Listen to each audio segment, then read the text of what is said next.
Hello बच्चों, चलिए प्रश्न को देखते हैं। प्रश्न है, दी हुई एपी अर्थात समांतर श्रेणी के प्रथम 4 पद लिखिए जबकि प्रथम पद ए और सारावंतर डी निम्नलिखित है। हमें प्रथम पद ए दिया गया है ऋणात्मक 2 और डी दिया गया है सारावंतर बराबर 0।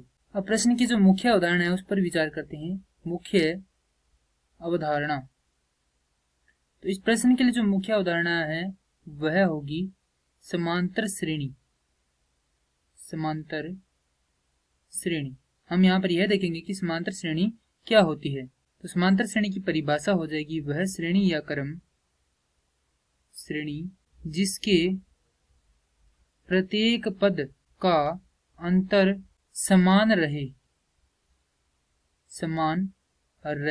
तो उस प्रकार की श्रेणी समांतर श्रेणी कहलाती है।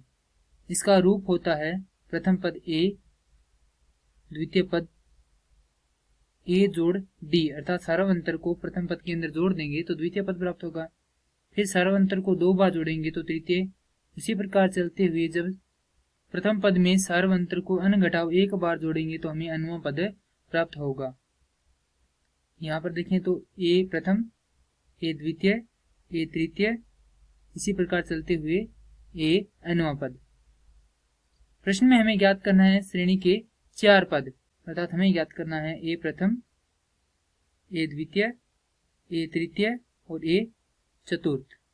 तो ए प्रथम के लिए होगा ए द्वितीय के लिए होगा ए जोड़ डी, ए तृतीय के लिए होगा ए जोड़ 2d, ए चतुर्थ के लिए होगा ए जोड़ 3d।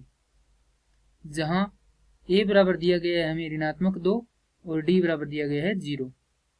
तो यहाँ पर प्रथम पद हो जाएगा ऋणात्मक का 2, द्वितीय पद हो जाएगा ऋणात्मक 2 जोड़ 0, तृतीय पद हो जाएगा ऋणात्मक 2 जोड़ 0 गुणा में 2, चतुर्थ पद हो जाएगा ऋणात्मक 2 जोड़ 0 गुणा में 3।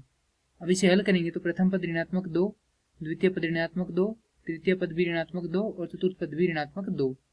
अतः यह श्रेणी हो जाएगी ऋणात्मक 2, ऋणात्मक 2, ऋणात्मक 2, ऋणात्मक 2, और इसी प्रकार चलते चलते हमें जो nवां पद प्राप्त होगा वो भी हमें ऋणात्मक 2 ही प्राप्त होगा।